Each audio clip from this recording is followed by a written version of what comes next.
ஒன்றே குலம் ஒருவனே தேவன் என்று சொல்லி நீங்கள் ஏன் மறுபடியும் எங்கோ ஓரிடத்தில் போய் எல்லோரையும் பூட்டி வைக்கிறீர்கள்? பழைமையை பற்றி கொண்டிருக்கிறவர்களுக்கு கொஞ்சம் திரும்பி பாருங்கள். அப்படி நாம் அங்கே இருக்க வேண்டியதில்லை. நவீனத்தை கண்டு அஞ்சுகிறவர்கள், நவீனத்தை கண்டு முகம் திருப்பிக் கொள்ளுகிறவர்கள் அடுத்த கட்டத்துக்கு போகவே முடியாது. சாதி என்பது இந்திய உருவாக்கம்.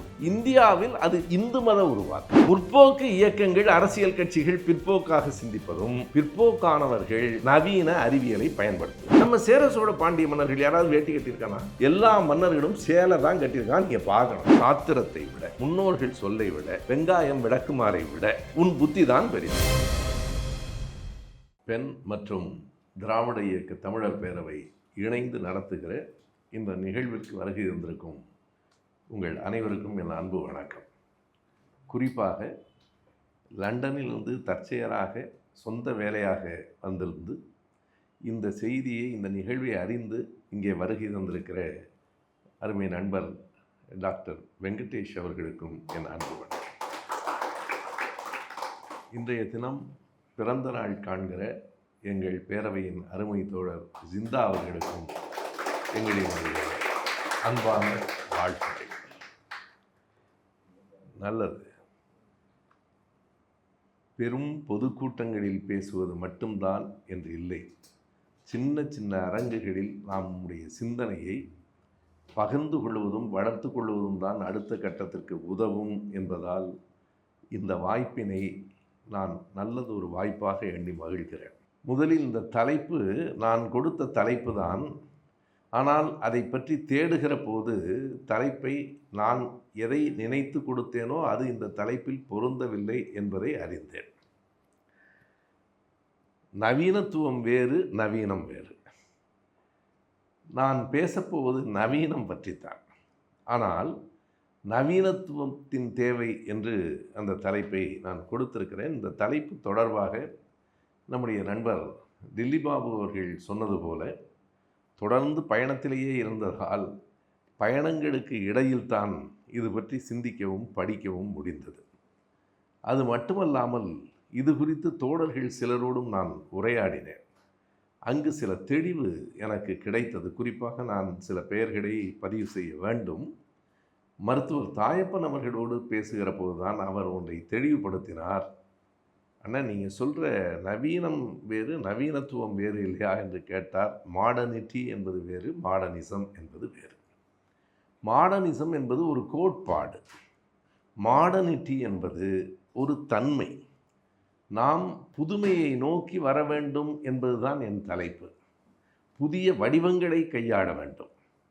மிகச்சரியான கருத்துகள், முற்போக்கான சிந்தனைகள் பழைய வடிவங்களில் இருப்பதும், மிக பழமையான பிற்போக்குத்தனமான சிந்தனைகள் புது வடிவங்களை கைக்கொள்வதுமாக இருக்கிற இன்றைய சூழல் பற்றி பேசுவதுதான் என்னுடைய நோக்கம். எனவே இதற்கு நவீனத்துவம் என்கிற தலைப்பு பொருந்தவில்லை என்று எனக்கு புரிந்தது. எனவே நவீனத்துவத்தின் தேவை என்று நாம் சொல்லியிருந்தாலும் நான் பேசப்போவது நவீனத்தின் தேவைதான். நவீனத்துவம் என்பது ஒரு கோட்பாடு. அதற்கு பிறகு பின்னவீனத்துவம் என்று இன்னொன்று வருகிறது. இதை எப்படி பார்க்கலாம் என்றால், நவீனத்துவத்தினுடைய வளர்ச்சி பின்னவீனத்துவம் என்பது போல நமக்கு தோன்றும். அப்படி இல்லை. நவீனத்துவத்திற்கு எதிரான கருத்துக்களையே பின்னவீனத்துவம் கொண்டிருக்கிறது. எப்போதுமே ஒன்றுக்கும் இன்னொன்றும் எதிர்ச்சொற்கள் என்று நாம் கதற வேண்டியதில்லை. பழமையும் புதுமையும் ஒன்றுக்கொன்று எதிரானவை இல்லை. பழமை இல்லாமல் புதுமை இல்லை. பழமையிலிருந்து தான் புதுமை வருகிறது. இரவும் பகலும் ஒன்றுக்கொன்று முரணானவை அல்ல. பெண்ணும் ஆணும் முரணானவர்கள் இல்லை. காரணம், பழமை இல்லாமல் புதுமையும், இரவு இல்லாமல் பகலும், பெண் இல்லாமல் ஆணும், அப்படியே திருப்பியும் சொல்லலாம். ஆண் இல்லாமல் பெண்ணும், பகல் இல்லாமல் இரவும் இருக்க முடியாது. இது எப்படிப்பட்ட முரண்? இது முரண்தான். ஆனால் மிக மிக தேவையான முரண். எப்படிப்பட்ட முரண் என்பதற்கு ஒரு எடுத்துக்காட்டை சொல்ல வேண்டுமானால், மாவோ அவர்கள் சொல்லுகிற The 10 Major Contradictions என்கிற அந்த நூலில் அவர் சொல்லி இருக்கிற அந்த கருத்தையே நான் எடுத்துக்கொள்ளுகிறேன். மிக அருமையான எளிமையான ஓர் எடுத்துக்காட்டை அவர் சொல்லுவார். பல் சக்கரத்தை. பல் சக்கரம் மேடும் பள்ளவுமாக இருக்கிறது. மேடும் பள்ளவுமாக இருப்பதால் தான் ஒன்றோடு ஒன்று பொருந்தி சுழல்கிறது. மேடு பள்ளம் இல்லாமல் ஒரே மாதிரி சக்கரமாக இருந்தால் அவை ஒன்றோடு ஒன்று பொருந்தாது. எனவே இந்த வேறுபாடு மிக மிக தேவையான முதன்மையான வேறுபாடு அல்லது முரண்பாடு என்று சொல்ல வேண்டும். எதற்காக இந்த முன்னுரையை நான் சொல்லுகிறேன் என்றால், நாம் நவீனம் புதுமை என்கிற பொருளில் சொல்லுகிற போது பழமை கூடாது என்கிற பொருளில் இல்லை, எல்லா புதுமையும் சிறந்தது என்கிற பொருளிலும் இல்லை. அத்தனை புதுமையும் சரியானதும் அல்ல, எல்லா பழமையும் உதரப்பட வேண்டியதும் அல்ல. விடாமல் பழமையை பற்றி கொண்டிருக்கிறவர்களுக்கு கொஞ்சம் திரும்பி பாருங்கள், அப்படி நாம் அங்கே இருக்க வேண்டியதில்லை என்று சொல்லுவதுதான். புதியது வேறு, புதுமை வேறு, அதையும் நான் விளக்க வேண்டும் என்று கருதுகிறேன். மார்க்கோனி உலகத்திற்கு வானொலி என்று ஒன்றை தந்தபோது அது புதியது, மிக புதியது. அந்த வானொலியில் இருந்து டிரான்சிஸ்டர் வருகிறது பாருங்கள், அது புதுமை. அது புதியது என்று சொல்ல முடியாது, ஏற்கனவே இருக்கிறது. இன்றைக்கு நான் இங்கே இந்த அரங்கிற்கு வருகிற போது நண்பர் சொக்கலிங்கம், நீங்கள் உங்களுடைய பேச்சுகளை எல்லாம் ஸ்பாட்டிஃபை என்கிற ஒன்றில் பதிவிடுங்கள் என்று சொன்னார். ஏன் காணொளியில் வீடியோவில் வருகிறது அதை பலர் கேட்பதில்லை.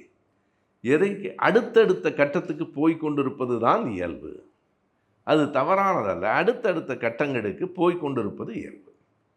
எனக்கே அந்த அனுபவங்கள் எப்படி வருகின்றன என்பதை நான் எண்ணி பார்க்கிறேன். எனக்கு பேனா மிகவும் பிடித்தமானதாக இருந்தது. இப்போது பேனாவை நான் கையொப்பத்திற்காக மட்டும்தான் வைத்திருக்கிறேன். எழுதி நாளாயிற்று. எழுதுவது குறைந்து கணிப்பொறியிலே தட்டச்சு செய்வது வந்தது. அதுவும் குறைந்து கைபேசியிலேயே நான் விரல்களால் எழுதத் தொடங்கினேன். இப்போது அதுவும் இல்லை. என்னுடைய கட்டுரைகளுக்கெல்லாம் முதல் வாசகர் என் கூட இருக்கிற தோழர் மணிதான். ஏனென்றால் நான் எழுதுவதற்கு முன்னால் பேசுகிறேன். கைபேசியில் பேச பேச எழுத்துகள் பதிவாகின்றன. பிறகு அதை நான் திருத்துகிறேன். சில நேரங்களில் அந்த பிழைகள் சிக்கலான பிழைகளாக வருகின்றன. நாட்கள் என்று சொன்னால் கைபேசிக்கு புரிகிறது, நாள்கள் அதற்கு பழக்கமில்லை. சில நாள்களுக்கு பிறகு என்றால் அது சில நாய்களுக்கு பிறகு என்றே தட்டச்சு செய்கிறது. நான் கவனமாக திருத்தவில்லை என்றால் படிக்கிறவர்கள் வருத்தப்படுவார்கள். அந்த கவனம் தேவை இருக்கிறதே தவிர எனக்கு வேலை எளிதாக இருக்கிறது. வீட்டில் புறப்பட்டு ஒரு 20 நிமிடங்களில் நான் வந்து அடையக்கூடிய அலுவலகங்கள், எங்கள் பேரவை அலுவலகத்திற்கு வருவதற்குள்ளாக என்னால் ஒரு கட்டுரையை எழுதி முடித்துவிட முடிகிறது.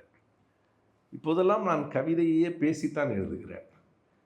அந்த கைபேசியில் தான் கவிதையையும் பேசிவிட்டு பிறகு அதை நான் வரிசைப்படுத்தி கொள்ளுகிறேன். இது நவீனம். நவீனத்தை கண்டு அஞ்சுகிறவர்கள், நவீனத்தை கண்டு முகம் திருப்பி கொள்ளுகிறவர்கள் அடுத்த கட்டத்துக்கு போகவே முடியாது. இந்த நவீனம் எங்கெல்லாம் இருக்கிறது? உணவில், உடையில், பழக்க வழக்கங்களில், எல்லாவற்றிலும் நவீனம் இருக்கிறது. நான் முதலில் குறிப்பிட்ட அந்த நவீனத்துவம், மாடர்னிசம் என்பதும் போஸ்ட் மாடர்னிசம் என்பதும் முற்றிலும் வேறு.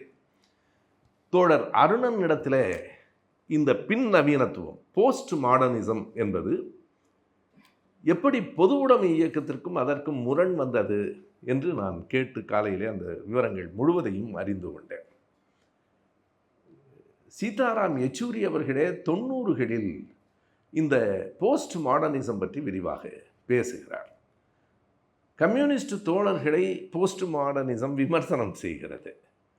அதற்கும் கம்யூனிசத்துக்கும் என்ன தொடர்பு இருக்கிறது என்பது போன்ற ஒரு கேள்வி. அதாவது மாடர்னிசம் என்பது இந்த தொழிற்புரட்சி தொடங்கும் போது தொடங்குகிறது. போஸ்ட் மாடர்னிசம் என்பது it's a cultural and literary concept. அது ஒரு கலை இலக்கிய கோட்பாடு. அடிப்படையாக எங்கிருந்து வருகிறது அந்த பின் நவீனத்துவம் என்று கேட்டால், நீங்கள் மிக குறிப்பாக நுட்பமாக நுண்ணிய செய்திகளை பாருங்கள், பெரிதாக பார்க்காதீர்கள். இன்னமும் சரியாக சொன்னால் மேக்ரோ அண்ட் மைக்ரோ என்பதற்கு இடையிலான பெரிய வேறுபாடு தான் போஸ்ட் மாடர்னிசம். எல்லாவற்றையும் சின்ன சின்னதாக தனித்தனியாக பாருங்கள். மொத்தமாக ஒட்டுமொத்தமாக பார்க்காதீர்கள் என்பது பின்னவீனத்துவத்தினுடைய அடித்தளம். மார்க்சியம் ஒட்டுமொத்தமாக உலகத் தொழிலாளர்களே ஒன்றுபடுங்கள் என்கிறது. உலகத்தில் இருக்கிற தொழிலாளர்கள் எல்லோருக்கும் வேறு வேறு விதமான போக்குகள், தேவைகள், சூழல்கள் இருக்கின்றன. இப்படி ஒப்பிடுவது தவறு என்று எது வரைக்கும் வருகிறது என்றால், ஒன்றே குலம் ஒருவனே தேவன் என்பதை பின்னவீனத்துவம் மறுக்கிறது. அதாவது அந்த சென்டரிசம், ஒரு மையப்படுத்துதல் என்பதை அது உடைக்கிறது, துண்டு துண்டாக உடைத்து போடுகிறது. ஒன்றே குலம் ஒருவனே தேவன் என்று சொல்லி நீங்கள் ஏன் மறுபடியும் எங்கோ ஓரிடத்தில் போய் எல்லோரையும் பூட்டி வைக்கிறீர்கள்? குலசாமியை கும்பிட்டு விட்டு போகட்டும், தனித்தனியாக இருக்கட்டும், எதுவும் வேண்டாம் என்பதெல்லாம் வேறு. இந்த மையப்படுத்துதல் என்பதை பின்னவீனத்துவம் மறுக்கிறது. இதில் தமிழ்நாட்டில் நான் குறிப்பிட வேண்டும் என்றால், பின்னவீனத்துவத்தை பற்றி மிக அழுத்தமாக அதை வரவேற்று எழுதியிருக்கிறவர்கள் என்று நான் 2 பெயர்களை குறிப்பிடுகிறேன். ஒன்றும் பிழையில்லை, நாம் யாரையும் தவறாக சொல்லவில்லை, செய்திக்காக சொல்லுகிறேன். ஒருவர் நான் மிகவும் மதித்து படிக்கிற எழுத்துகளுக்கு சொந்தக்காரரான பேராசிரியர் முத்துமோகன். அதே போல் இன்னொருவர் பேராசிரியர் மார்க்ஸ். 2 பேரும் பின்னவீனத்துவத்தை கையில் எடுத்தார்கள். முத்துமோகன் எனக்கு பல செய்திகளை அவருடைய நூல்களில் இருந்து நான் அறிந்து கொண்டிருக்கிறேன் என்று சொல்ல வேண்டும். ஆனாலும் அவர் இந்த பின்னவீனத்துவத்துக்கு சொந்தக்காரராக இருக்கிறார். அவருடைய ஒரு புத்தகத்தை நான் குறிப்பிடுகிறேன். அது ஒரு சின்ன கட்டுரை தான். இப்போது அவருடைய எல்லாம் சேர்ந்து பெரிய நூலாக வந்திருக்கிறது, முத்துமோகன் படைப்புகள் என்று. அதில் குறிப்பிடத்தக்க ஒன்று ஏகம் அநேகம். முதல்ல அது சிறு நூலாகவே வந்தது, ஏகம் அநேகம். நாம் படிக்க வேண்டிய ஒரு புத்தகம்.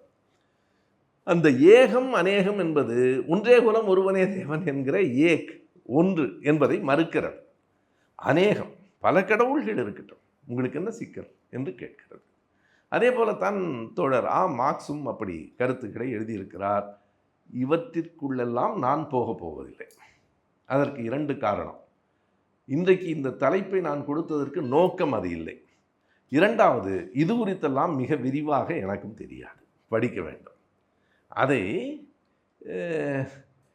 டெஸ்கார்ட்ஸிலிருந்து தொடங்க வேண்டும். நீங்கள் மாடர்னிசம் ஒரு தத்துவம் என்று வந்துவிட்டால் அதற்கு தந்தை யார், இந்த நவீனத்துவத்தின் தந்தை யார், பின்னவீனத்துவத்தின் தந்தை யார், அதை யார் எழுதியிருக்கிறார் என்பது போன்ற விவாதங்கள் எல்லாம் வரும். ரெனிஸ் டெஸ்கார்ட் என்ற ஒரு பிரான்ஸ் எழுத்தாளர், அவர்தான் இதனுடைய நவீனத்துவத்தின் தொடக்கம் என்று சொல்லுகிறார்கள். அது வேறு. அவருடைய ஒரு வரி என்னையும் கவர்ந்தது, அது உலக புகழ் பெற்றது. இங்கே இருக்கிறவங்க எல்லோருக்குமே அது தெரிந்திருக்கலாம். ஐ திங்க் தேர்ஃபோர் ஐ ஆம். அவ்வளவுதான் அவன் எழுதியிருந்த மிகப்பெரிய வரி. ஐ திங்க் தேர்ஃபோர் ஐ ஆம். நான் சிந்திக்கிறேன், அதனால் வாழ்கிறேன். சிந்திக்காதவன் செத்து போகிறான் என்று பொருள். நான் சிந்திக்கிறேன், அதனால் வாழ்கிறேன். சரி, அங்கிருந்து தொடங்குகிறது. பிறகு அது தொழிற்புரட்சியிலிருந்து தொடங்குகிறது. சரி, நாம் பேசப்போவது மாடர்னிசம் குறித்தல்ல, மாடர்னிட்டி குறித்து, நவீனம் குறித்து. நவீனத்தை இன்றைக்கும் பலர் மறுக்கிறார்கள். நீங்கள் ஒரு சில செய்திகளை நான் சொல்லுகிறேன். பெண்ணடிமைத்தனம் என்பது உலகம் முழுவதும் இருந்தது. அது ஒன்றும் தமிழ்நாட்டிலோ இந்தியாவிலோ மட்டும் என்றெல்லாம் சொல்ல முடியாது. உலகம் முழுவதும் இருந்தது. பல்வேறு விதமான வேறுபாடுகள், குறிப்பாக சில வேறுபாடுகள், ஏற்றத்தாழ்வுகள் சில பகுதிகளுக்கு உரியனவாக இருந்தன. கருப்பர் வெள்ளை என்பது மேலை நாடுகளுக்கு உரியதாக இருந்தது. பணக்காரன் ஏழை என்பதோ, பெண் ஆண் என்பதோ உலகம் முழுவதும் பொதுவாக இருந்தது. சாதி என்பது நமக்கு மட்டுமே உரியதாக இருந்தது, இருக்கிறது. வேறு நாடுகளில் சாதி இல்லையா? நான் பல கூட்டங்களில் சொல்லியிருக்கிறேன். சாதி எங்கே இருக்கிறது? இந்தியாவிலும், இந்தியாவாக இருந்த நாடுகளிலும், இந்தியர்கள் குடியேறிய நாடுகளிலும் தான் சாதி இருக்கிறது. அதை கேசவனே ஒரு புத்தகத்தில் எழுதுவார். சாதி என்பது இந்திய உருவாக்கம், இந்தியாவில் அது இந்து மத உருவாக்கம். இதை ஒன்றும் மறைக்க வேண்டியதில்லை, இதுதான் உண்மையானதும் கூட. எனவே இப்படி உலகம் முழுவதும் பெண்ணை அடிமைப்படுத்துகிற ஒரு மரபு, ஒரு மோசமான மரபு இருந்தது. ஆனால் இன்றைக்கும் இருக்கிறது. மேலை நாடுகளில் அது மளமளவென்று குறைந்தது. இன்றைக்கு நீங்கள் அப்படியெல்லாம் சொல்ல முடியாது. நம்முடைய நாட்டிலும் சாதிய இறுக்கம் அளவுக்கு பெண்ணடிமைத்தனம் இறுக்கமாக இருக்கிறது என்று சொல்லிவிட முடியாது. இன்றைக்கு அது தளர்ந்திருக்கிறது.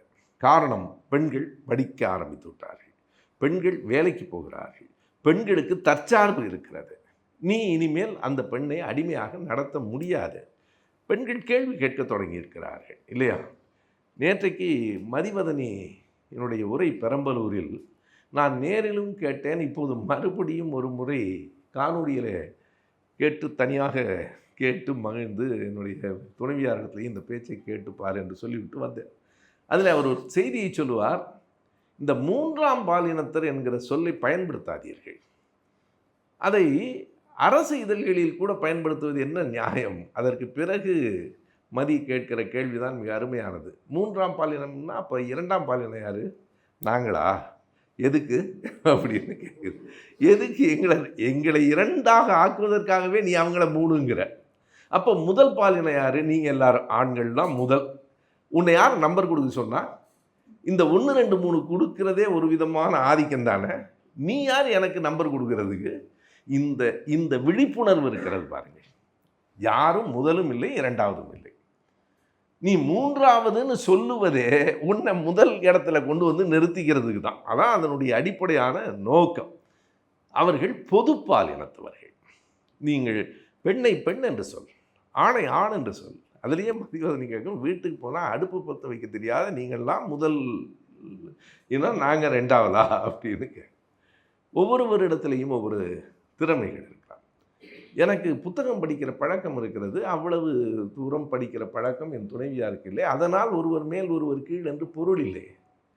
அவர் போடுகிற அந்த கோலம் கூட எனக்கு போட தெரியாது, அந்த சமையல் எனக்கு தெரியாது. அவரிடத்தில் ஒரு ஆற்றல் இருக்கிறது, என்னிடத்தில் இன்னொரு ஆற்றல் இருக்கிறது, அவ்வளவுதான்.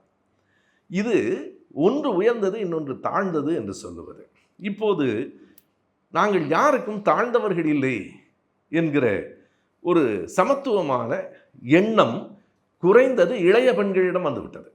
இன்னமும் பழைய தலைமுறை அப்படி தான் இருப்பாங்க, வந்துவிட்டது. அதுவே சில சிக்கல்களுக்கும் வழிவகுக்கிறது. அது இல்லைன்னு சொல்ல முடியாது. குடும்ப நீதிமன்றத்தில் தான் கூட்டம் அதிகமாக இருக்கிறது. அதுவும் இளைய பிள்ளைகள் தான். திருமணமாகி 4 மாதத்தில் இங்கே மனமுறிவு என்கிற உரிமை வேண்டும் என்று நாம் போராடுகிறோம். வேண்டும், கண்டிப்பாக வேண்டும். ஆனால் அதை எடுத்ததற்கெல்லாம் பயன்படுத்தக்கூடாது. இந்த புரிதல் தான் வாழ்க்கை. வேடிக்கையாக சொல்லப்படுகிற ஒரு செய்தி. ஒரு பெண் தன் தோழியிடத்தில் சொல்லுகிறாள், நானும் என்னோட கணவரும் ஒரே தட்டில் தான் சாப்பிட்டோம். அப்போ அந்த பெண் கேட்கிறாள், அவ்வளவு ஒற்றுமையாக இருந்த ஏன் நீங்கள் பிரிஞ்சிட்டீங்க? அந்த தட்டை யார் கழுவுறதுன்னு சண்டை வந்து அது டைவர்ஸ் வரைக்கும் போயிடுச்சு. இப்போ 2 செய்திகள் இருக்கின்றன. இது சமத்துவம் என்பதே சிக்கலான இன்னொரு இடத்துக்கு கொண்டு போய் விட்டு விடக்கூடாது. சமத்துவம் என்பது ஒரு தன்முனைப்பின் இடத்தில் கொண்டு போய் சேர்க்கிறது. யார் பெரியவர்கள் என்கிற கேள்வி நமக்குள் இருந்து கொண்டே இருக்கிறது, எல்லா இடத்திலும் இருக்கிறது. எனவே யார் முதல் யார் இரண்டாவது என்கிற கேள்விதான் நமக்குள் பிரிவுகளை ஏற்படுத்துகிறது.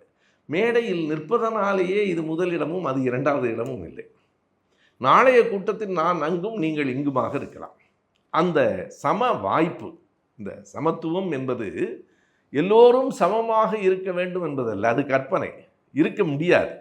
எல்லோரும் சமமாக எப்படி இருக்க முடியும்? ஒரு நாளும் முடியாது. எல்லோரையும் சமமாக நடத்த வேண்டும் என்பது கூட கற்பனை தான். எல்லோருக்கும் சம வாய்ப்பு தர வேண்டும் என்பதே சரி, அதுதான் அடிப்படை. எல்லோருக்கும் சம வாய்ப்பு தர வேண்டும். அதை அவர்கள் யார் யார் எப்படி பயன்படுத்தி கொள்கிறார்கள் என்று பார்க்கலாம். நமக்கு மிக அழுத்தமாக நான் ஒரு செய்தியை சொன்னேன். இந்த பெண் விடுதலை என்பது கூட, பெண்ணியம், பெண்ணுரிமை என்பதெல்லாம் கூட மேலை நாடுகளில் எங்கேயும் முற்று பெற்று விடவில்லை, எங்கேயும் முற்று பெறாது, எந்த ஒன்றும் இறுதியாக. அங்கே இருக்கிற முன்னேற்றம் ஏன் இங்கே வரவில்லை? ஒரே அடிப்படை காரணம்தான். அல்லது அங்கே இருக்கிற முன்னேற்றம் அதை விட குறைந்த வேகத்தில் ஏன் இங்கே வருகிறது? வரவில்லை என்பது பிழை. குறைந்த வேகத்தில் ஒன்றே ஒன்றுதான், நாம் புதுமைகளை சட்டென்று ஏற்றுக்கொள்ளுகிற மனநிலை உடையவர்கள் இல்லை. இயல்பாகவே நாம் மரபில் ஊறி போனவர்கள், சட்டென்று வெளியே வந்துட மாட்டோம். ஒரு திருமண மேடையில் மணமகனும் மணமகளும் சிரித்து பேசி கொண்டிருப்பதே சில, என்ன இது கல்யாணம் முடிகிற வரைக்குமாவது இருக்கலாம்ல. ஒரு மணப்பெண் குனிந்த தலை நிமிரக்கூடாது. அது எதற்காக என்று யாருக்கும் காரணம் தெரியாது. பல செயல்களுக்கு, நாம் செய்கிற செயல்களுக்கு காரணம் தெரியாது. காரணம் கேட்பது தான் நவீனத்தை நோக்கி நகர்த்தும். ஒரு திருமண வீடுகளில் எனக்கு அடிக்கடி நேர்கிற ஒரு அனுபவம். சாப்பிட்டு முடித்த உடனே இலையை எந்த பக்கம் மூடணும்னு பல இடங்களில் எனக்கு நான் எதிர்கொள்ளுகிற அனுபவம். நான் வேணும்னே அப்படி மூடுவேன். அங்கேருந்து 2 பேர் ஓடி வந்து, ஐயா அப்படி மூடி, என்ன இப்போ பிரச்சனை உனக்கு என்ன இதில்? அதற்கு ஒரு விளக்கம் சொல்லப்படுகிறது. இப்படி மூடினால் அது மகிழ்ச்சி, அப்படி மூடினால் அது துக்கம். யாரா சொல்லி வச்சானுங்க? எந்த டிக்ஷனரியில் இருக்குது? அப்படி மூடி, இது ஒவ்வொருத்தரும் பாடம் எடுக்கலை, ஆனால் 100க்கு 90 பேருக்கு இது பதிந்திருக்கிறது. நான் நேரடியான என் அனுபவத்திலேருந்து சொல்கிறேன். அப்படி மூடிடாதீங்க, அது துக்கவே. அப்படி மூடிட்டா உறவு இல்லைன்னு அர்த்தம். அப்படின்னா எனக்கு உலகத்தில் உறவே இருக்காது. நான் எல்லா இடத்துலையும் அப்படி தான் மூடியிருக்கிறேன். அது இல்லை என்று சொல்லுவதற்காகவே, நான் அதை வீம்புக்காக செய்யலை. அப்படி ஒன்றும் இல்லைங்க, ஏன் இப்படி நம்பிக்கிட்டு இருக்கிறீங்க? எனக்கு ஒரே ஒரு காரணம் மட்டும்தான் படுது. பெரும்பாலும் முன்பெல்லாம் அந்த சைவ உணவை பார்ப்பனர்கள் தான் சமைப்பார்கள், பரிமாறுவார்கள். நீங்கள் இலையை இப்படி மூடிட்டீங்கன்னா ரசம் உங்கள் மேலே வரும், அப்படி மூடிட்டா எடுக்கிற அவன் மேலே போய் விடுவான். ஆக அவன் தான் தப்பிக்கிறதுக்கு இது துக்கம் தானான்னு, இதை நீங்கள் எப்படி கண்டுபிடிச்சிங்கன்னு ஒருத்தர் சொன்னார். நானும் கண்டுபிடிக்கலைங்க, சும்மா தான் சொல்கிறேன். காரணமே தெரியாமல் இப்படி சில செய்திகள் சொல்லப்படுகின்றன, அவை நம்பப்படுகின்றன. அந்த நம்பிக்கை நம்மை பழமையிலிருந்து வெளியே வருவதற்கு நம்மை தடுக்கிறது. இதில் எனக்கு என்ன வருத்தம்?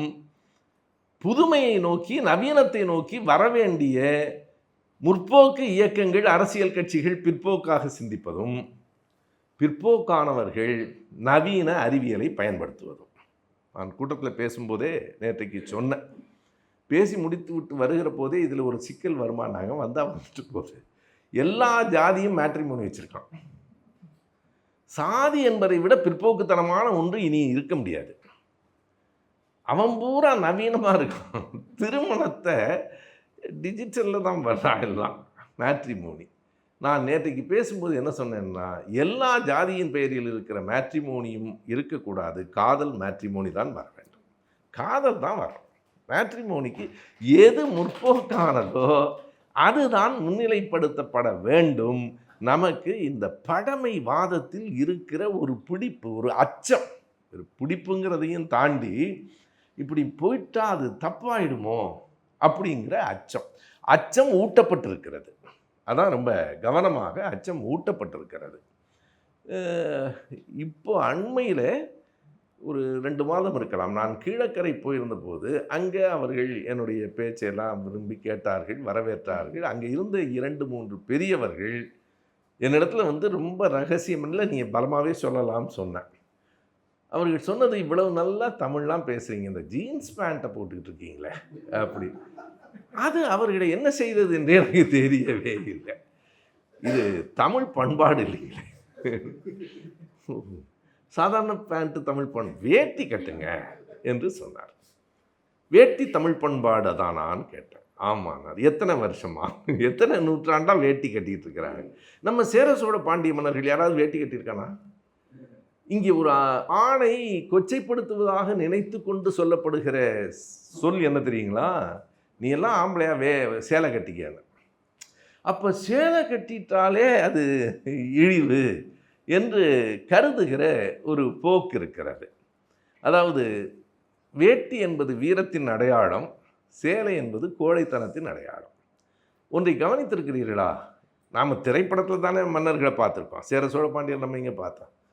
எல்லா திரைப்படத்திலும் எல்லா மன்னர்களும் சேலை தான் கட்டியிருக்கான். நீங்கள் பார்க்கணும், கவனமாக பார்த்து. சேலை தான் அப்படி கட்ட முடியும். எல்லா ராஜாவும் சேலை தான் கட்டியிருக்கிறான். ராஜாதி ராஜராஜ சோழன்லேருந்து எல்லாரும் சேலை தான் கட்டியிருக்கான். ஒரு குழந்தை அழுதால், ஒரு பையனாக இருந்துட்டா அவனை பார்த்து கேட்குற கேள்வி, என்னடா பொம்பளை மாதிரி அழுகிறேன்னு.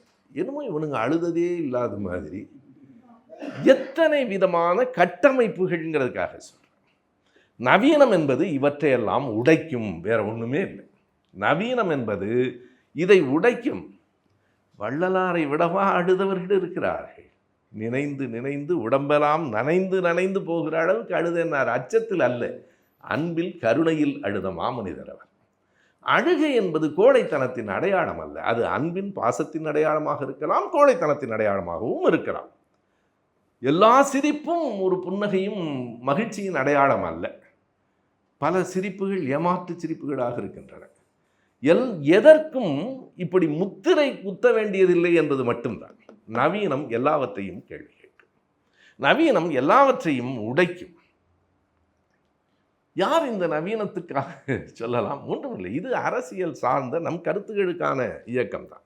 பொத்தாம்புதுவிலெல்லாம் பேசுவது நமக்கு நோக்கமில்லை. ஐயா பெரியார் நவீனத்தில் முதலில் பழமைகளை உடைத்ததில் பெரியாருக்கு ஒரு தனி இடம் உண்டு. அது ஒரு முக்கியமான அந்த தாட் ப்ராசஸிங்னு சொல்கிறோமே, அதில் அவருடைய இனிவரும் உலகத்தை மட்டும் நான் வச்சுட்டு சொல்லலை. குறிப்பாக இந்த 4 வரிகள், இது ரொம்ப முக்கியமான வரிகள், எல்லோருக்கும் தெரிந்த வரிகள். நினைவுபடுத்துவதற்காக திரும்ப சொல்லுகிறேன்.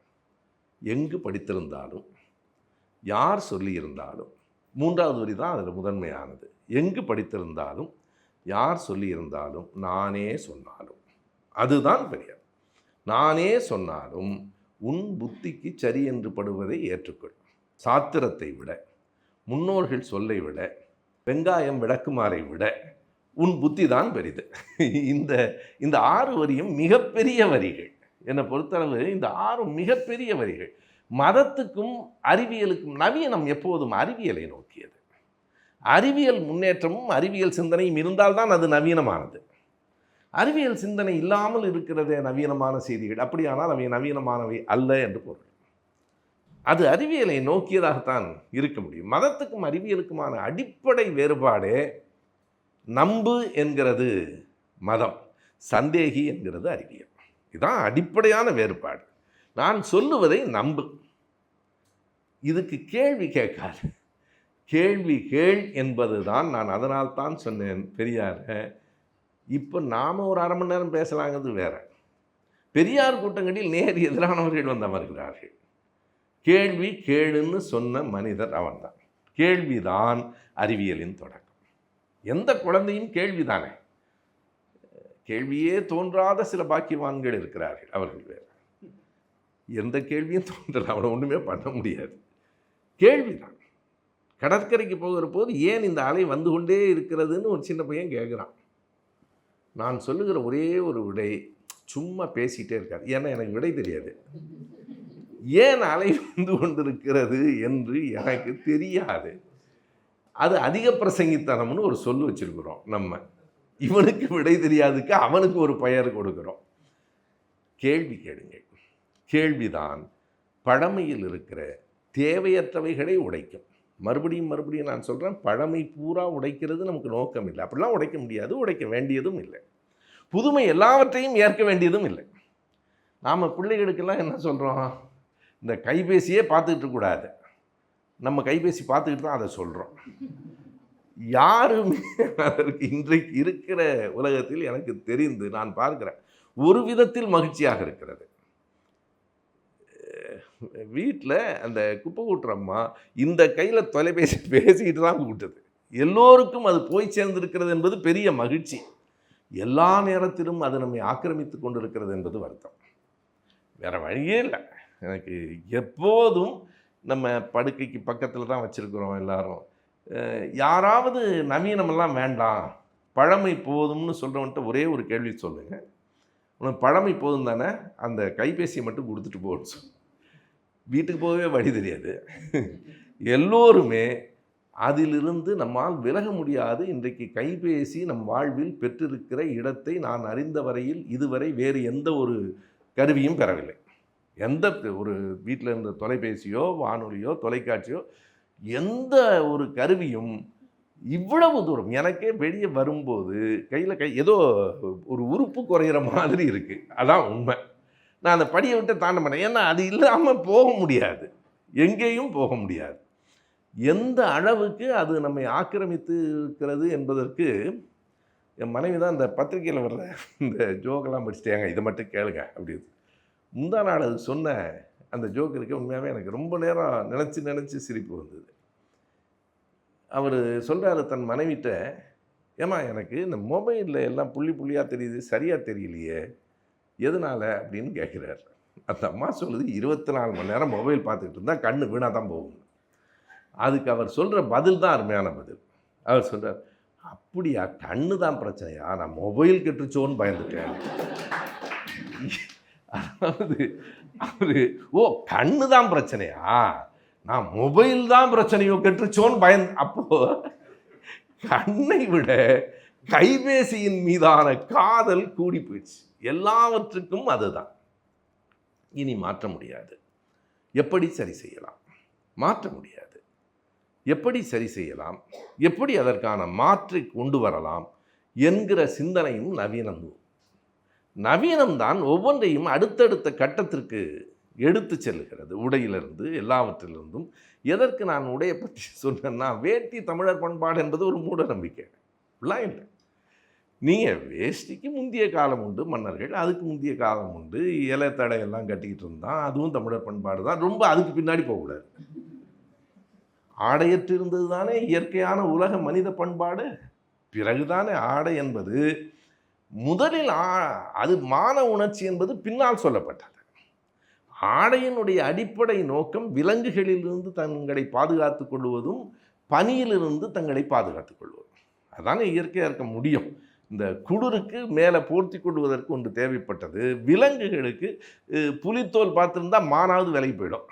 சரியா? எனவே அதற்கு பிறகு அது மான உணர்ச்சி என்று சொல்லப்பட்டது. எப்படி இருந்தாலும் உடைகள் நிரந்தரமானவை அல்ல, மாறும். தேவைக்கு ஏற்ப மாறும், காலத்துக்கு ஏற்ப மாறும், நம்முடைய வேலைக்கு ஏற்ப மாறும். நீங்கள் ஒவ்வொருவருக்கும் ஒவ்வொரு உடை இருக்கிறது. விவசாயிகள் அப்படி 8 மூட வேஷ்டி துண்டெல்லாம் போட்டுக்கிட்டு விவசாயம் பண்ண முடியாது. அவர்களுக்கான உடை என்பது அந்த வேலைக்கு ஏற்றதாகத்தான் இருக்க முடியும். இதை ரொம்ப காலத்துக்கு முன்னாடியே ஐயா பெரியார் சொன்னார். எதுக்கு இந்த சேலையை கட்டிகிட்டு இருக்கிறீங்கன்னு பெண்களை பார்த்து கேட்டார். ஒரு 16 முழம் சேலையை கட்டிட்டு, நீ இன்றைக்கு நாமே அதை உணர்கிறோம் பேருந்தில் போகிற போது வருகிற போது. ஆனாலும் மறுபடியும் நான் என்ன சொல்லுகிறேன் என்றால், நவீன உடை உடுத்தி இருக்கிறவர்கள் எல்லாம் புதிய சிந்தனையாளர்கள் என்றும், சேலை கட்டி இருக்கிறவர்கள் எல்லாம் பிற்போக்காளர்கள் என்றும் பொருள் இல்லை. அருள்மொழி சேலை தான் கட்டியிருக்காங்க, பிற்போக்காளர்னு சொல்ல முடியுமா? அப்படி சொல்ல முடியாது. ஆனால் யார் பிற்போக்காளர்கள்? நவீன உடை அணிவது தவறென்று சொல்லுகிறவர்கள் பிற்போக்காளர்கள். அப்படி ஒன்றும் இல்லை. அது அவரவர் விருப்பம், அவரவர் வசதி, அவரவர் தொழில் சார்ந்த நிலை என்று புரிந்து கொள்வது தான் நவீனம். இந்த நவீனம் என்பது நம்மை அடுத்த கட்டத்துக்கு நகர்த்துகிறது. அப்போது எது பழையவற்றில் தேவையானதும் சரியானதும் இன்றைக்கும் பொருத்தமானதும் என்று பார்த்து அவற்றை கைக்கொள்ளுவதும், எது பொருத்தமற்றது என்பதை புரிந்து அவற்றை தள்ளுவதும் அதற்கான துணிவு. இந்த நவீனத்தை பின்பற்றுவதற்கு ஒரு துணிச்சலும் தேவை. அது ஒரு மிகப்பெரிய செய்தி. துணிச்சல் இருந்தால்தான் அடுத்த கட்டத்துக்கு போக முடியும். அதாவது எந்த உடை நல்லது கெட்டது அப்படிலாம் இல்லை. இன்றைக்கு அது மான உணர்வு சார்ந்தது என்று உடைகள் சொல்லப்பட்டு விட்டதால் மிக இயல்பாக உடல் தெரியாமல் இருப்பது நல்ல ஆடை. நீ அப்படி பார்த்தால் சேலையை விட சுடிதார் உயர்ந்தது. இது தாழ்ந்தது என்று நான் சொல்லலை. உங்களுடைய நோக்கம் என்ன என்பதற்காக. எல்லாவற்றிலும் அடுத்த கட்டம் உண்டு. இப்போது நாம் பின்பற்றுகிற இந்த நவீனம் எல்லாம் காலகாலத்துக்கும் உரியதல்ல. இது நாளைக்கு பழமையாக தள்ளப்படும். அறிவு என்பதே இன்றைய அறிவு நாளைய அறியாமை என்பதில் தான் இருக்கிறது. அது ஒன்றும் நிலையானது அல்ல. இன்றைய அறிவு நாளைய எப்படி நேற்றைய அறிவை இன்று அறியாமை என்று நாம் சொல்லுகிறோமோ, இன்றைய அறிவு நாளைய அறியாமை ஆகலாம். நான் எண்ணி பார்க்கிறேன், திருக்குறளில் இருக்கிற அந்த வரி இருக்கிறதே, தம்மின் தம்மக்கள் அறிவுடைமை என்பது நவீனம் நோக்கியது. என்னை விட என் பிள்ளை அறிவாளியாக இருப்பது என்பது தான் இயற்கையானது என்று வள்ளுவன் சொல்கிறான். என்னை விட என் பிள்ளை, நீ யோசிச்சு பாருங்க, எனக்கு எந்த வயதில் கணிப்பொறி தெரியும், என் பிள்ளைக்கு எப்போ தெரியும், என் பேரப்பையனுக்கு எப்போ தெரியும். இந்த படம் எடுக்கும்போது கூட, செல்ஃபி எடுக்கும்போது இந்த சின்ன பிள்ளைங்க அழகாக எடுக்கிறான், நமக்கு வரமாட்டேங்குது. தம்மின் தம்மக்கள் அறிவுடைமை என்பதே சரியானது. அடுத்த கட்டம் இயல்பாக பிள்ளைகள்கிட்ட வந்து சேரும் என்றால் நவீனத்தை ஏற்றுக்கொள்ளுகிற மரபும் மன துணிவும் இருந்தால் மட்டுமே சமூகம் அடுத்த கட்டத்திற்கு போகும், இல்லைன்னா போகாது. இது ரொம்ப தீர்க்கமான ஒரு செய்தி. இன்னும் ஒற்றை வரியில் நான் வழக்கமாக சொல்லுகிற வரியையும் இந்த இடத்தில் சொல்ல வேண்டுமென்றால், விஞ்ஞானத்தோடு சேர்ந்து ஓடாத எவரும் வீழ்ந்து போவார்கள். ரொம்ப சுருக்கமாக நீங்கள் வைத்துக்கொள்ளுங்கள், விஞ்ஞானத்தோடு சேர்ந்து ஓடாத எவரும் வீழ்ந்து போவார்கள். இன்றைக்கும் எனக்கு ஒரு நண்பர் இருக்கார் திருச்சியில், கடிதம் தான் எழுதுவார் பிடிவாதமாக. அவருடைய பிறந்த நாள் வாழ்த்துக்கு கடிதம், ஐயோ நான் தான் இந்த வாட்ஸ்அப்பில் குறுஞ்செய்தி அனுப்பிட்டேன், அதெல்லாம் நிற்குமாங்க? கடிதத்தை தாங்க நான் 40 வருஷத்துக்கு எதுக்கு வச்சுக்கிட்டு இருக்கிறேன்? 40 ஆண்டுகளாக நான் பாதுகாத்து வச்சிருக்கிறேன், எதுக்கு? இப்போ எங்கள் தலைமுறைக்கும் எங்கள் பிள்ளைகள் தலைமுறைக்குமான வேறுபாடு, முன்பெல்லாம் பாராட்டு விழா ஓய்வு பெறுகிற போது ஒரு 42 ஆண்டுகளாக இந்த அலுவலகத்தில் இதே சீட்டில் வேலை பார்த்து அவர் ஓய்வு, இப்போ அது கண்டன கூட்டம், அது இவன் எதுக்கு லாயக்கு இல்லைன்னு அர்த்தம். இன்னைக்கு 40 வருஷமாக இங்கே வேலை, அப்படியா பாவம் ஒன்றுக்கு லாயக்கில் போல இருக்கு. இப்போ நம்ம பிள்ளைங்க ஒரு டேர்ம் சொல்கிறாங்க பாருங்க, அப்போ நான் பேப்பர் போட்டேன்றான். இந்த பேப்பர் போடுறதுனா என்னன்னு எங்கள் தலைமுறைக்கு தெரியாது, அடுத்த வேலைக்கு போகிறான்னு அர்த்தம். ஏன்னா இப்போ தானே 2 வருஷத்துக்கு முன்னாடி சேர்ந்தேன், 2 வருஷம் அதிகம்ப்பா, 2 வருஷம் ஒரு வேலையில் இருக்கிறது அதிகம், இன்னும் 1 வருஷம் இருந்தேன்னா நான் பிரயோஜனமற்றவன்னு சொல்லிடுவாங்கிறான். இந்த நவீனத்தை புரிந்து கொள்ள வேண்டும். பெரியவர்களுக்கான ஒரே ஒரு வழிகாட்டுதலாக நான் நினைப்பது என்னென்றால், அறிவியலோடு அல்ல, பிள்ளைகளோடு சேர்ந்து ஓடுங்கள், இயல்பாக கற்றுக்கொள்ளுங்கள். இன்னைக்கும் நான் மணிக்கும் பிரவீனுக்கும் நான் கருத்துக்களை சொல்லிக் கொடுக்கலாம், தொழில்நுட்பத்தை அவர்களிடமிருந்து தான் நான் கற்றுக்கொள்ளுகிறேன். அவங்கள்ட்ட இது பகிர்தல் தான். எனக்கு நான் எப்போதும் கூட்டத்தில் அன்பு மகள் மதிவதனின்னு சொல்லுவேன். இன்றைக்கு அந்த பேச்சை மறுபடி கேட்குற போது இப்படி நமக்கு பேச தெரியலையேன்னு தோணுச்சு. நான் இன்னும் பொய்யாக சொல்லலை, அழகாக இருக்கு, அழகாக இருக்கு. நான் 2-3 பேரை இளைஞர்களை குறிப்பிட்டு நம்பிக்கையாக சொல்லுவேன். அது வேறொன்றும் இல்லை, அவர்களிடமிருந்தும் கற்றுக்கொள்ள நிறைய நமக்கு இருக்கிறது என்பது. கற்றுக் கொடுக்கவும் கற்றுக்கொள்ளவும் உலகத்தில் எல்லாம் இருக்கிறது. நான் இப்போதும் கற்றுக்கொண்டே இருக்கிறேன், கற்றுக் கொடுத்து கொண்டும் இருக்கிறேன். எனக்கு தெரிந்ததை அடுத்தவர்களுக்கு சொல்லுகிறேன், அடுத்தவர்களிடமிருந்து நான் கேட்டும் கொள்கிறேன். அதுதான் வளர்ச்சி, அதுதான் நவீனம், வேறொன்றும் அல்ல. கற்றுக்கொள்ள தயங்காதீர்கள்.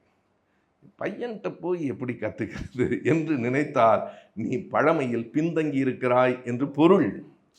எவரிடமிருந்தும் எதையும் பெற்றுக்கொள், எவருக்கும் தேவையானதை உன்னால் முடிந்தால் கொடு. இந்த சிந்தனை நவீன சிந்தனை என்று பொருள். நவீனம் என்பதற்கு பழசெல்லாம் ஒதுக்கிட்டு புதுசு என்று கருதுவதாக நினைக்கிறார்கள். அப்படி அல்ல.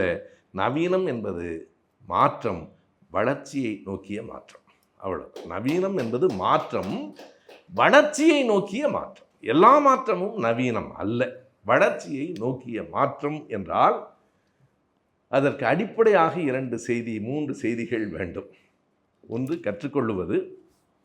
பழையதை கைவிடுவதற்கான துணிச்சல், அது சாதாரண விஷயம் அல்ல. பழையதை கைவிடுவதற்கான துணிச்சல், நம் தேவைக்காக மாற்றிக்கொள்ளலாம் என்று கருதுவது. பலர் கேட்பாங்கங்கிற கேள்வி இருக்கும். கொஞ்ச நாளைக்கு கேட்டுட்டு அப்புறம் அவனும் மாற்றி பார்க்கலாம்னு தோணும். பழையதை கைவிடுவதற்கான துணிவு, பழமையிலும் நல்லவைகளை விடாமல் இருக்கிற பண்பு, இதையும் சேர்த்தே நான் நவீனம் என்று சொல்லுகிறேன். பழமையில் அன்பும் பாசமும் புதுசா என்ன? எவ்வளவு பழையது! அன்பும் பாசமும் பழையது, ஆசையும் அச்சமும் காமமும் பழையது. அதற்காக அப்படியே பற்றி கொண்டிருக்க வேண்டாம். ஆசை என்பதும் அச்சம் என்பதும் பழையது தான். முற்றிலுமாக விட்டு விலகிவிட முடியாது. விட்டு விலகி நிற்றல் என்பது வாழ்வில் அத்தனை எளிதானதன்று. அவ்வளவு எளிதால்னா நீங்கள் எந்த ஒன்றிலிருந்தும் விட்டு விலகிவிட முடியாது. விலகலாம் என்கிற மன துணிவு முதலில் நமக்கு வர வேண்டும். அதுதான் நவீனம், அதுதான் நவீன சிந்தனை. நான் சிங்கப்பூரில் மயில்சாமி அண்ணாதுரை அவர்கள் பேசிய 1 மணி நேர பேச்சையும் முழுமையாக இன்றைக்கு கேட்டேன். பெரியாரின் அறிவியல் என் பார்வையில்னு பேசியிருக்கார். அவர் ஒரு பெரிய அறிவியல் அறிஞர், நாம் அறிவோம். பெரியாருக்கும் சயின்ஸுக்கும் அப்படிலாம் ஒன்றும் தொடர்பு இல்லை. ஆனால் பெரியாரிடமிருந்து எனக்கு அறிவியல் உந்துதல் வந்தது என்று அண்ணாதுரை சொல்லுகிறார். அண்ணாதுரைக்கு பெரியார் அவ்வளவு பெரிய ஆளாக திகழ்கிறார். சிலருக்கு பெரியார் மண்ணுங்கிறானே, அது அவரவர் தரம் பொறுத்தது. பெரியாரை புரிந்து கொள்ள அண்ணாதுரை தேவைப்படுகிறது. மயில்சாமி அண்ணாதுரை தேவைப்படுகிறது. எல்லோராலும் புரிந்து கொள்ள முடியாது. அவர் ஒரு நவீனத்துவத்தின் உருவாக்கம், ஒட்டச்சவர். நீங்கள் சாதாரண விஷயம் அல்ல. இன்றைக்கு நாம் பேசுவதெல்லாம் எளிது. 60-70 ஆண்டுகளுக்கு முன்னால் அவர் பல பழமைகளை உடைத்திருக்கிறார். அதுதான் அவருடைய மிகப்பெரிய வெற்றி. அதோட முடிஞ்சு போச்சுன்னு நினச்சோம்னா நம்ம மறுபடியும் பழமைவாதத்துக்கு வந்துட்டோம்னு அர்த்தம். பெரியார் நம்முடைய எல்லை அல்ல, திருவள்ளுவர் நம்முடைய எல்லை அல்ல. நாம் அங்கிருந்து தொடங்குவோம் என்பதுதான். அங்கே வந்து முடிக்கிறது அல்ல, அங்கே இருந்து தொடங்குவோம். அவர்கள் இதுவரையில் சிந்தித்தார்கள். அதற்கு மேலும் சிந்திப்பதற்கு நமக்கு என்ன வேண்டும் என்றால் நவீனமான சிந்தனை வேண்டும். அந்த நவீன சிந்தனை இல்லாமல் மீண்டும் மீண்டும் பழமையில் மூழ்கி இருப்போம். இதில் நான் குறிப்பாக சொல்ல வருகிற செய்தி, நம்மை போன்ற இந்த கருத்துடையவர்கள் மிக நவீனமாக சிந்திக்கவும் செயல்படுத்தவும் பழகிக்கொள்ள வேண்டும்.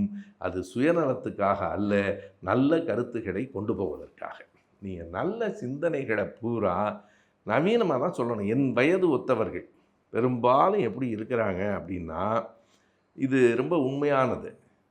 அந்த இதை எனக்கு இந்த லொக்கேஷனை அனுப்பிடுறீங்களா அப்படின்னா அவங்க சொல்கிற பதில், இதெல்லாம் நமக்கு தெரியாது, ஃபோன் வந்தால் பேசலாம், நீ சும்மா அதை அனுப்பு இதை அனுப்புன்ட்டு. அதாவது அது ஒரு பெரிய கற்றுக்கொள்ள முடியாத ஒன்றல்ல. அதிகபட்சம் ஒரு 2-3 நிமிடம் 5 நிமிடத்தில் கற்றுக்கொள்ளலாம். ஏன் கற்றுக்கொள்ளவில்லை என்றால் நவீனத்துக்கு வர அவர்கள் மனம் மறுக்கிறது.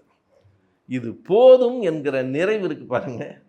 போதும் என்ற மனமே பொன் செய்யும் மருந்து. யாருக்கு சொன்னானோ நம்ம ஊரில் எல்லாரும் பிடிச்சிட்டு இருக்காங்க. அது போதுமான அளவுக்கு பணம் ஈட்டியவனுக்கு, போதுமான அளவுக்கு புகழ் ஈட்டியவனுக்கு சொல்லப்பட்டது. வளராதவன் பூரா அதை பிடிச்சிட்டு இருக்கிறான். போதும் என்ற மனமே, ஏன்னா அது சோம்பல், சௌரியமாக இருக்குது, வேற ஒன்றும் இல்லை. எதையாவது கற்றுக்கிறது சிரமமாக இருக்குது. இந்த இடமே போதும் அப்படிங்கிறது அது நிறைவல்ல.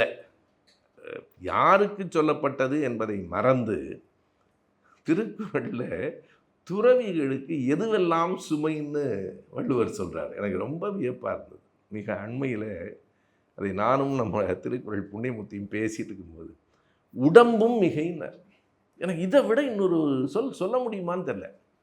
உடம்பே மிகைன்னா மேலே போட்டிருக்க ஆடை, அதுக்கு மேலே அணிகலாம். ஒரு துறவி ஒரு 10 கிலோ தங்கத்தை வேற போட்டுட்ருக்கார்.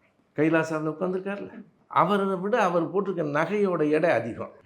வள்ளுவன் உடம்பே மிகைன்னா, மற்றும் தொடர்பாடு எவன்கொல் பிறப்பருக்கல் உற்றோர்க்கு உடம்பும் மிகை. இதை விட எப்படி சொல்ல முடியும்னு எனக்கு அது துறவிக்கு, நமக்கு இல்லை. நீங்கள் யாருக்கு சொல்லப்பட்டது அதை இவன் பிடிச்சிப்பான். உடம்பே மிகைன்னு உனக்கு சொல்லலை. அது நீ எல்லா சுகங்களோடும் நவீன வாழ்க்கையில் உள்ளே இருக்கிற. இந்த வாழ்க்கைக்குள் இருக்கும்போது இந்த வாழ்க்கையோடு இரு. விளையாடும் போது விளையாட்டில் இரு. வீட்டில் இருக்கவன் சும்மா இருக்கான்னு விளையாடுறவன் சும்மா இருக்க முடியாது. இல்லைன்னா நீ வீட்டில் போய் பேசாமல் உட்காந்துக்க. சலிப்பும் ஓய்வும் தற்கொலைக்கு சமம் என்பதை புரிந்து கொண்டு போய்விட்டார். எனவே நவீனம் என்பது உங்களை மாற்றும். நவீனம் என்பது உங்களை உந்தி தள்ளும். நவீனம் என்பது அடுத்த தலைமுறைக்கும் உங்களை பயன்பட வைக்கும். கற்றுக்கொள்வதே நவீனம். கற்றுக்கொள்வதை ஏற்றுக்கொள்வதே நவீனம். கற்றுக்கொள்வது மட்டுமல்ல, ஏற்றுக்கொள்வதற்கான மன துணிவை பெறுவதே நவீனம். முற்போக்கு இயக்கங்கள் தங்களை நவீனப்படுத்திக் கொள்ள வேண்டும் என்பதே என் உரையின் சாரம். நன்றி, வணக்கம்.